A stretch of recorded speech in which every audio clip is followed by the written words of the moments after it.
Olá, Pod Fontes no ar, mais uma vez aqui, trazendo para você uma convidada mais do que ilustre. Olha, a boca tá até... É o frio, gente, é o frio. E ao meu lado ela, nossa parceira de produção, Thaís Nogueira. Bom dia, boa tarde, boa noite, sejam todos bem-vindos aqui ao nosso Pod Fontes. E hoje nós temos uma convidada muito especial, muito querida, minha parceira do Espaço Fontes Educacionais, a professora Gabriela Di Marzio. Fala pessoal, tudo bem? É um prazer estar aqui, obrigado pelo convite. Vai ser muito bacana. E o programa começa no oferecimento da doutora Letícia Coelho e Levi Clínica Médica, a Fonoáudio da Janaína Collum, a Benjamin Psicologia, Disquina Burger, doutora Karina Dreilish se desenvolvendo, a DM Desenvolvimento, a Ohana CrossFit, com o apoio da Cerqueira Jorge Advogados e do Portal de Indaiatuba. E se você ainda não está ligado, o Portal de Indaiatuba é um canal, um site onde você tem todas as novidades da cidade, né, Jair? Da cidade e da região. Então não fique de fora, acompanhe o Espaço Fontes Educacionais no Instagram, no YouTube e também pelo Portal de Indaiatuba. Portaldeindaituba.com. E vamos lá, a Gabi, minha querida amiga e parceira do Espaço Fontes, ela atua com aulas de língua portuguesa lá no Espaço, com mentorias de estudos para os adolescentes, redações, vestibulares. E hoje a gente vem falar sobre a importância da leitura. Gabi, nesse seu dia a dia, na sua realidade, como é a leitura e o benefício disso? O que você sente hoje com as crianças? Bom, a parte da leitura, né, ela traz pra gente muitos benefícios. Imagina quando a gente vai para uma academia, né? A gente vai pra academia, muitas vezes ali na força do amor, às vezes na força do que não é o amor necessariamente. A dor, vai na dor ali, mas a gente sabe que precisa estimular os músculos, né? Então, quanto mais eu treino, né, associado ali a uma alimentação saudável, qualidade de sono, uma vida equilibrada, os meus músculos correspondem a isso. Fazendo um paralelo, a leitura ela é uma academia para o nosso cérebro.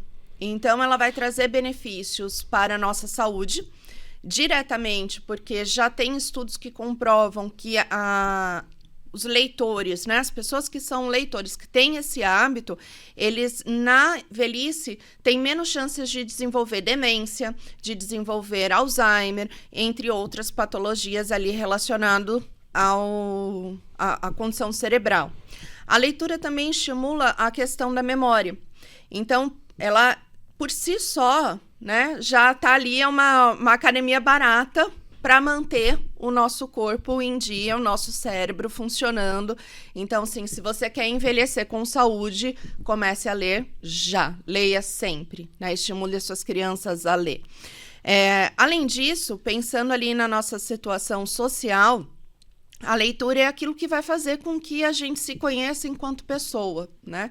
A Universidade de Toronto, na área de psicologia, trouxe uma pesquisa muito interessante no início da década de 2000, mostrando como a leitura de ficção científica, por exemplo, né, faz com que as pessoas desenvolvam empatia, porque elas se reconhecem na colocação ali daquele personagem, e ela pode, a partir daquelas situações que parecem fictícias, que são simulacras, desenvolver habilidades sociais.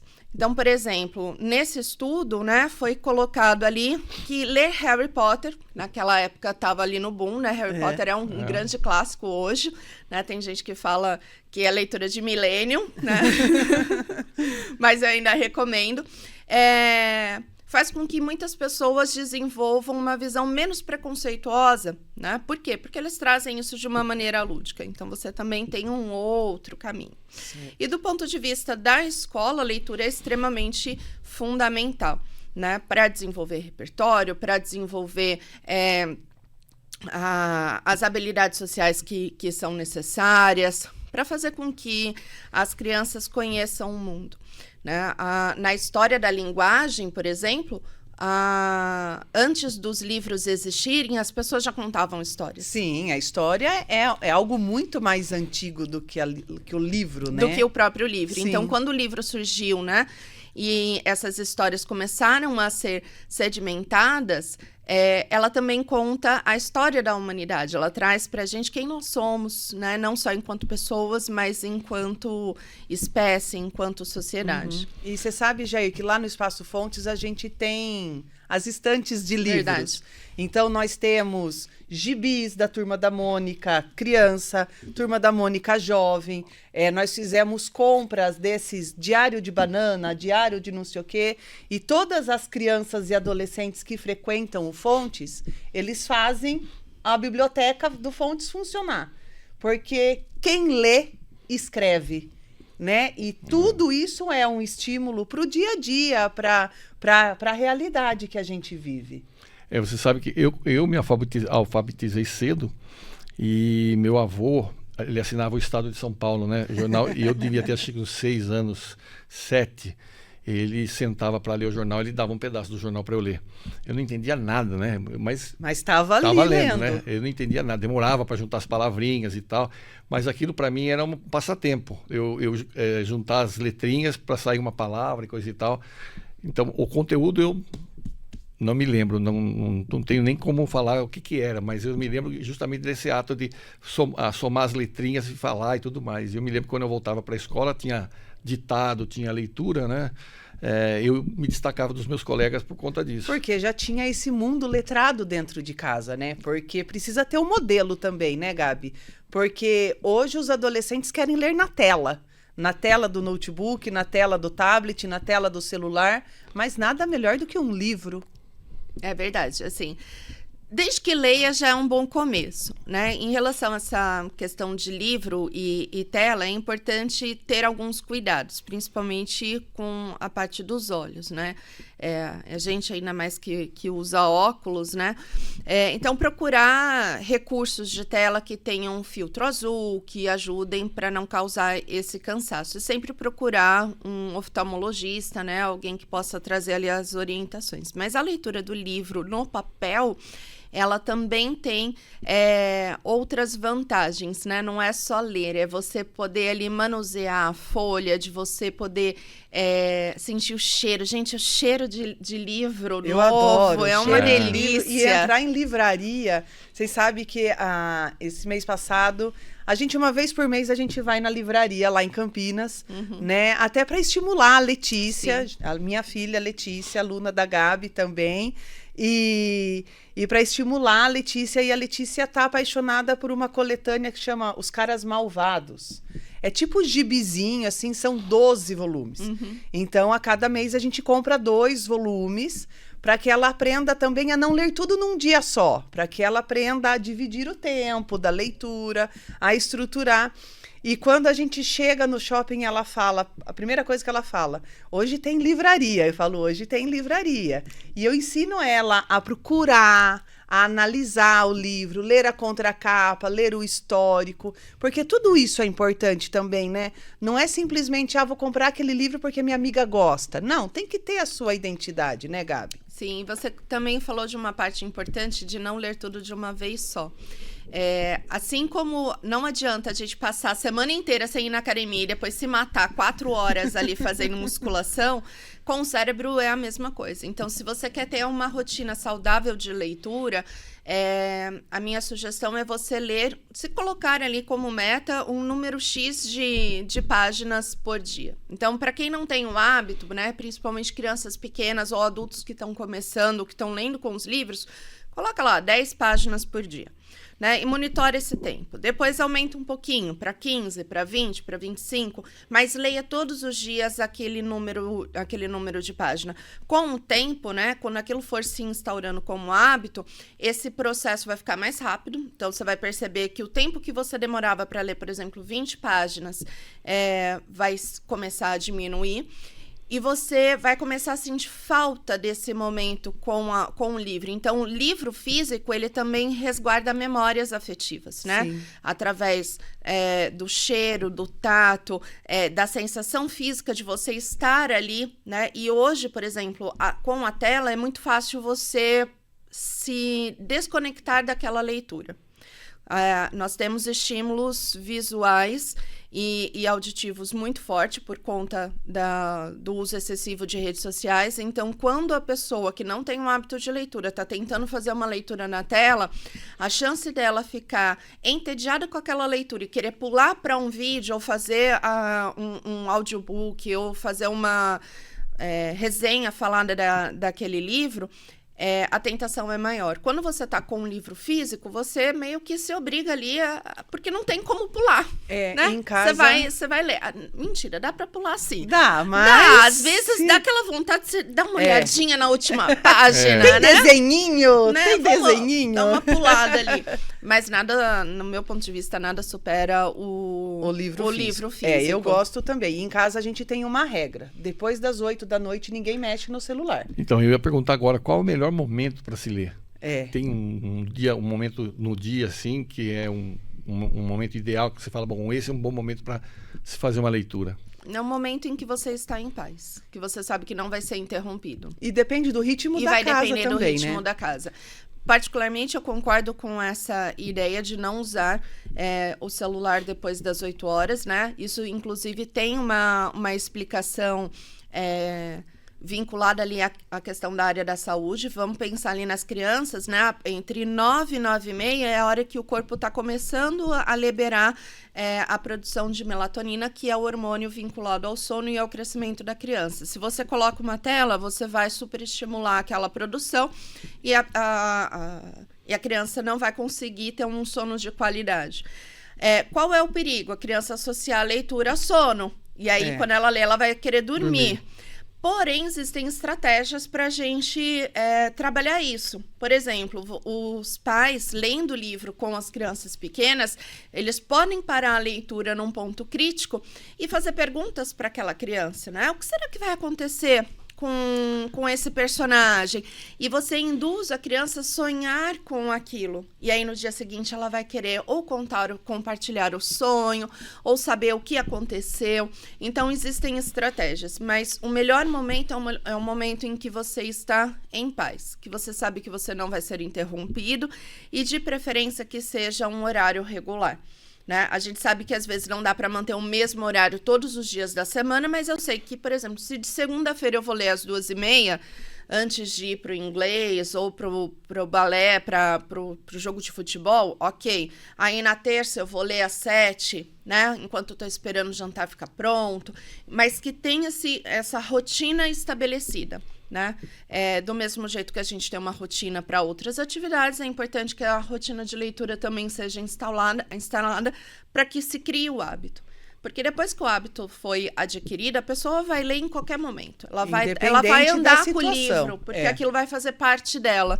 Do mesmo jeito que hoje muita gente não consegue sair sem um celular, um bom leitor dificilmente sai sem um livro. Isso me faz lembrar meu primo Juarez. Ele, desde pequeno também, ele lia. Eu me lembro de uma cena dele andando em cima do muro, virando o cabo da vassoura assim, andando em cima do muro e lendo. Eu vi aquilo e falei, o que esse louco tá fazendo aí? Ele não desgrudava de livro. E é bem sucedido na carreira e tudo mais, mas é um cara culto, tem um vocabulário fantástico. Eu nunca fui uma criança ledora.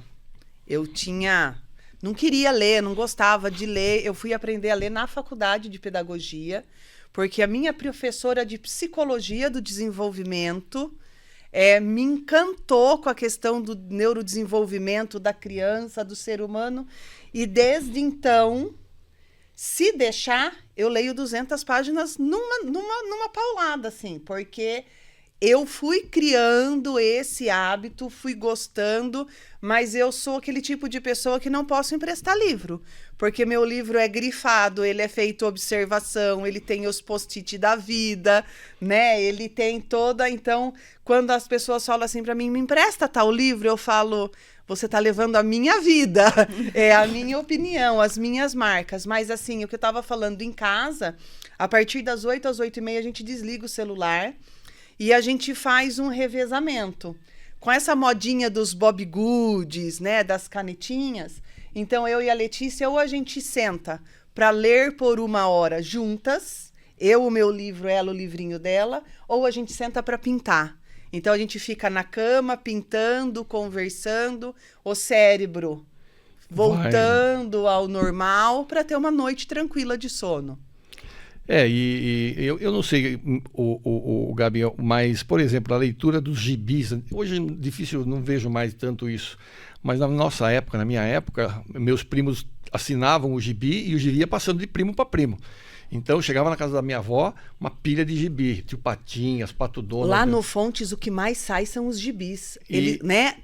Aqueles gibis, eu tô procurando gibi para comprar, porque tem criança que fala assim, tia, já li todos, vamos atrás, vamos atrás. E assim, esse tipo de leitura, ela estimula também a criatividade da criança, não estimula? Estimula com certeza. Eu lembro que um dos primeiros livros que a minha avó me deu foi aquele almanacão da turma da Mônica, né? E são muito ricos, né? Eu acho que a qualidade... nem tanto o formato, mas a qualidade daquilo que se lê. E aí eu já quero deixar aqui um alerta para você que é pai de adolescente. Cuidado com capas fofinhas, né? Existem... ali uma sequência de livros com temáticas que precisam ser tratadas em família antes. E aí, quando o adolescente lê aquilo sem uma orientação de um adulto, existe o medo, né, de você acabar naturalizando determinadas situações vinculadas a abusos e relações tóxicas de relacionamento que não fazem sentido saudável ali para um ambiente de um adolescente. Então, não é o formato, né? Eu puxei isso porque você perguntou do HQ, né? Do gibi. Então, não é tanto o formato do livro, né? E sim a qualidade daquilo que se está lendo. Porque a gente, às vezes, olha ali uma capa. Esse livro tem uma capa fofinha, né? Cores pastéis, o livro parece bonitinho.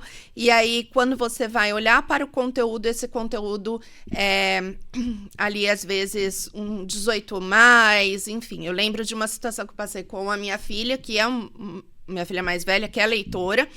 E ela estava insistindo muito para ler um livro. E eu falei para ela, esse livro não é para você. Não, mas eu quero, porque não sei o quê, porque tá todo mundo lendo. E aquela história de que tá todo mundo lendo, então eu também quero ler. E numa determinada situação, bem típica de adolescente, porque a gente sabe que isso acontece, ela foi na livraria lá em Campinas, né? E comprou o livro. Quando chegou na página 20, ela ficou roxa, vermelha. Sim, fechou o livro. Mãe, você tem razão. E aí ela... Mas ela teve a noção de que ela não poderia continuar. Exatamente. Mas tem criança que não tem. Mas tem adolescente que não tem. Exatamente. Porque em casa a gente tem o hábito de discutir, de conversar sobre o conteúdo dos livros e tudo mais. Então, quando ela falou para mim que queria ler, e eu falei para ela, eu falei, acho que esse livro ainda não é para sua idade, independente de na capa não ter um aviso, né, daquela temática específica, houve um diálogo. Então, a leitura, ela também precisa estar atrelada ao diálogo. Quando a gente fala da criatividade, a criatividade tem tanto para coisas saudáveis, né? Eu lembro do Tio Patinhas e do... Você lembra daquele personagem, o Professor Pardal? Professor Pardal. Nossa, era o meu sonho criar os experimentos ali do Professor Pardal. Tinha o almanaque do Professor Pardal. Exatamente. Eu tenho um deles guardados até hoje, né? E eu guardei para minha filha caçula, né? Nossa, tem 30 anos já. Você é velha, hein? Uma agenda da Turma da Mônica que era recheada de HQs. E os desenhos ali traziam informações importantes sobre gentileza, sobre dizer obrigado, sobre regras básicas, né? E do mesmo jeito que você tem uma leitura que cativa e estimula a curiosidade do ponto de vista extremamente positivo, se você pega uma leitura que não é adequada para aquela faixa etária, você também vai estimular a curiosidade de coisas que não são saudáveis. Exatamente. Já passei, infelizmente, a experiência de ter que ter uma conversa muito difícil com alunos de 7º ano que estavam lendo livros adultos. E falar, olha, esse tipo de diálogo não é adequado para a sua idade, não é assim que as pessoas na vida real se tratam. Esse tipo de relacionamento, embora no livro seja retratado como algo comum, interessante, não é adequado. Então, a gente tem que ter essa mediação. Estimula a criatividade? Estimula. Porque o nosso cérebro ele vai ficar sugestionado a tudo aquilo que está tendo contato. Por isso que a qualidade ainda tem que prevalecer. Vou agora dando um passo um pouco mais adiante, quais são os temas mais atuais assim, para vestibular? O que rola? Porque eu me lembro que antigamente sempre tinha basicamente os mesmos que caíam em todo vestibular. Dom Casmurro! Dom Casmurro! Oh, Jesus! Como que era o outro da barquinha lá? Quincas Borba. Nossa! E aí por aí vai, né? Nós temos aí Memórias de Marta, que é um livro que vai falar sobre a ascensão da mulher e como a leitura e a educação também faz com que ela consiga sair do ambiente social onde ela se encontrava. Questões vinculadas muito ao preconceito, então nós temos leituras muito dinâmicas também. Eu lembro quando a Unicamp quebrou paradigmas, trazendo, por exemplo, uma obra dos Racionais, né, que foi bastante comentado, mas também leituras de livros que exigem muita maturidade do nosso aluno. E aí nós, como professores de ensino médio, precisamos também estar preparados para lidar, né? E os pais que têm filhos nessa faixa etária precisam saber que eles vão passar por situações ali, muitas vezes, de muito questionamento, de leituras que são provocativas, mas que precisam de um direcionamento. Então, uma coisa, voltando, né, naquela conversa, né? Tem livros que você fala assim, cara, não é possível que ele está lendo isso para o vestibular. Mas espera aí, qual que é o objetivo que o vestibular tem ao tratar essa temática? Esse assunto está sendo trabalhado em sala de aula, está sendo trabalhado pela família, né? Um dos livros muito difíceis é Quarto de Despejo, que traz ali cenas extremamente difíceis de serem digeridas pelo ensino médio, mas que precisam ser discutidas. Então, meu primeiro ponto é discutir em família, né, para que os pais saibam daquilo que se trata, para que o professor também tenha autonomia de desenvolver esse tema dentro de sala de aula, sem um viés de doutrinação. Mas falando aí dos temas de vestibulares, quando a gente olha para a temática de redação, por exemplo, né, não é só a leitura dos livros, da listagem do vestibular, mas aquilo que ele traz como conhecimento de mundo. E aí, essa leitura ao longo da vida vai ganhar uma perspectiva muito maior. Por exemplo, para a prova de redação do Enem, esse conhecimento de mundo chega a valer 20% da nota da redação. Cara, 20% da nota para você ser alguém interessante, que saiba, que tenha o que dizer, né? O que está acontecendo à sua volta, à sua né? volta, e que saiba fazer uma leitura de mundo, é muita coisa. Sim. E isso não acontece, assim, na formação do último ano do ensino médio. Isso acontece quando você traz... Com o passar do tempo. Associando essa questão da redação com a leitura dos livros, a maioria das pessoas conhece a história da Alice no País das Maravilhas. E é um livro que a Unicamp pediu. Aí ele vai estar na lista da Unicamp até 2027. E aí fala, mas Alice no País das Maravilhas é um livro infantil. Não, não é. Não é. Não é um livro infantil. Tem muita coisa por trás dessa história. Mas a criança que leu Alice, né, na sua infância, e que tem a oportunidade, isso eu falo de coração cheio, porque é uma oportunidade mesmo de fazer essa releitura na adolescência, com um outro viés, consegue perceber essa obra com olhos muito mais ricos. E com certeza ele vai ter aquilo que a gente chama de repertório, né? para desenvolver uma redação de qualidade fazendo essas citações. Então, uma boa estratégia também para quem está vestibulando, que vai prestar redação, que vai fazer provas que exigem, a leitura dos livros da lista também entram como um repertório para a construção argumentativa, tá? Lá com o programa da Madame Linguagem, junto com Fontes, a gente consegue te ensinar a fazer isso direitinho para garantir ali os seus 20% dessa nota e, com certeza, aumentar ainda mais a sua vantagem no processo do vestibular. Eu acho interessante essa história de como do conhecimento que você falou aí, 20% da nota vem do conhecimento do real, do conhecimento da situação, o que está ao redor do aluno, né? Porque no storytelling tem muito isso também, que a gente vai assistir um filme ingênuo como Toy Story. Do que é o Toy Story? Exatamente. Toy Story, na verdade, fala de abandono. Assim como no Alice no País das Maravilhas, a personagem está desorientada, deslumbrada com um universo que, na verdade, não é, e ela é feito um contraponto com ela o tempo todo, né? Sim.